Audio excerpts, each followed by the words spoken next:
Hello, Pally. Today is May 23rd, 2019. Infocus starts right now.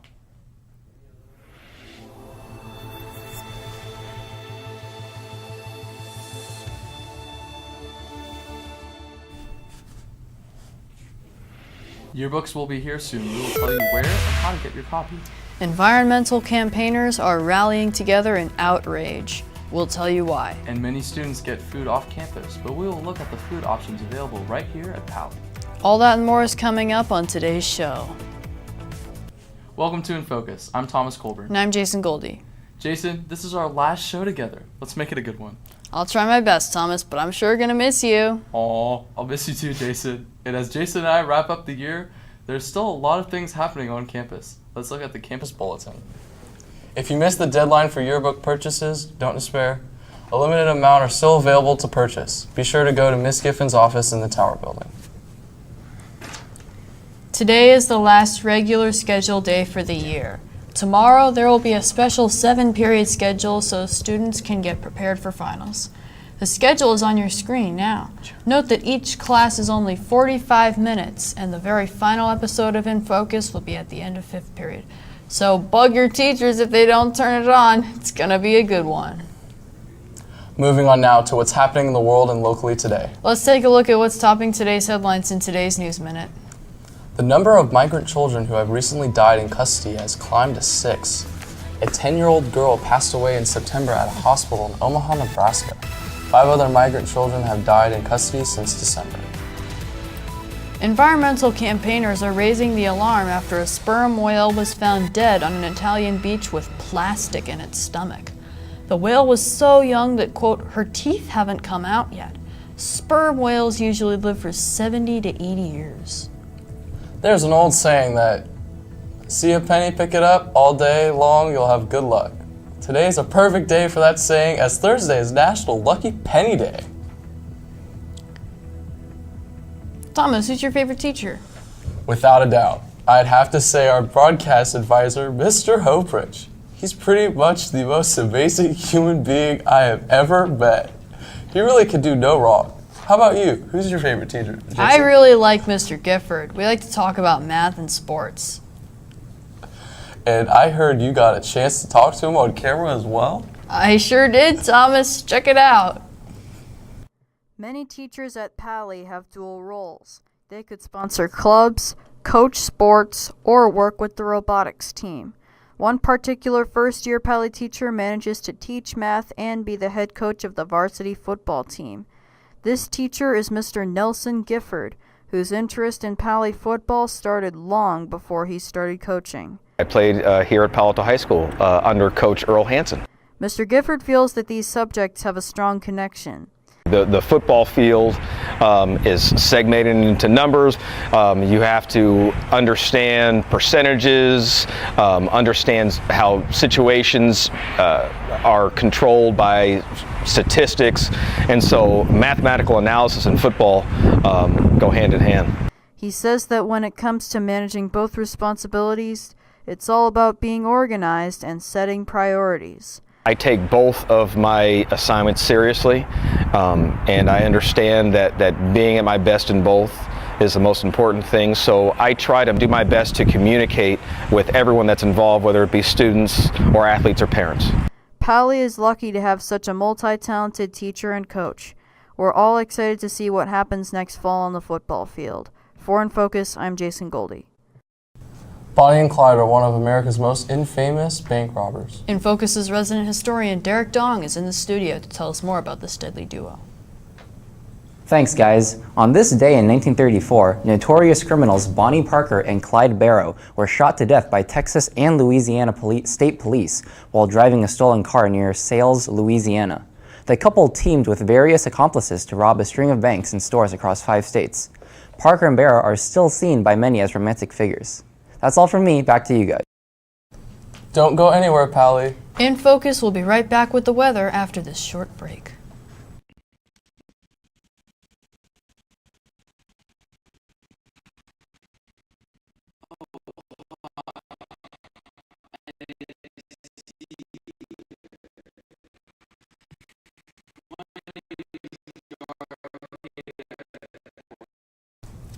Sorry for the technical difficulties. Welcome back. Palo students are lucky to have an entire shopping center within walking distance to feed that lunchtime hunger. But some Palo students prefer to stay on campus for their nourishment. Infocus reporters Stella Essenmacher and Leon Fedrichevitz have some food for thought. Palo students have many choices when it comes to what they want for lunch, and sometimes this can be overwhelming. A cheap and easy option is getting a school lunch. Kian Seed Tirani almost never gets lunches from school, but knows what a good option they can be. The lunches are okay. They're nothing special, but they're there, and if you need them, they're decent. They're a good meal. The lunch counter sells a variety of meals. Stosh Janik, who buys school lunch every day, explained his favorite meal. I like to get pizza because it tastes good and is simple, and it's pizza. Everybody likes pizza. Twice a month, Michaela Sia gets food from the Student Center. She prefers to get snacks like puffy Cheetos from the lunch line. I really wish they'd stop making the same stuff, like maybe just spice it up a little bit, make something that doesn't taste like cardboard. Nice. Along with meals and snacks, the Student Center also serves breakfast during brunch. My favorite thing to get is probably the hash browns in the morning. As we look into the future, Palo administration has begun efforts to start a program where breakfast could be served before school as well as during brunch. For Infocus, I'm Stella Essenmacher. Well, Jason, the time has come for my last weather report of my high school career. Make it a good one, Thomas. I want to say it's been great anchoring with you. I'm sure you have a bright future ahead of you. I hope so, Jason. And there's a bright future in store for all you Pally people in TV land, because we have a bright weather forecast ahead for this Memorial Day weekend. Let's take a closer look. As we look at San Francisco, we got a high of 66 and a low of 55, roughly around 63 degrees right now with winds at about 10 to 15 miles an hour. Now as we look at Oakland, we got a high of 69 and a low of 56, roughly around 67 degrees right now. And as we look at San Jose, we got a high of 73 and a low of 55. So that's our Bay Area temperatures for today. As we look at today in Palo Alto, today was around 73 degrees. We had a high of 74, a low of 54, winds at about 7 miles an hour today. As we look at this coming weekend, we're expecting some sunny days with highs at around mid to low 60s and lows at around 52 to 53. But don't worry, because as we look on this 5cast, we're expecting a lot of sun. And as Natasha Bedingfield says, I got a pocket full of sunshine. Well, that does it for today's episode. Thomas and I want to thank all of you for supporting us and the Infocus 6th period crew as we learned as we went. Have a great Memorial Day weekend and a wonderful summer, Pally. And if you see this guy on campus, wish him a happy birthday!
Alright, Sam top. Hello. Focus starts right now. I have anxiety just standing up. Why? You're doing great though. Can Sam talk? Hello. It's me, Sam. It's me, And hanging out. Alright, and Ingrid talk. Oh, I'm so fucking annoying. Holy shit.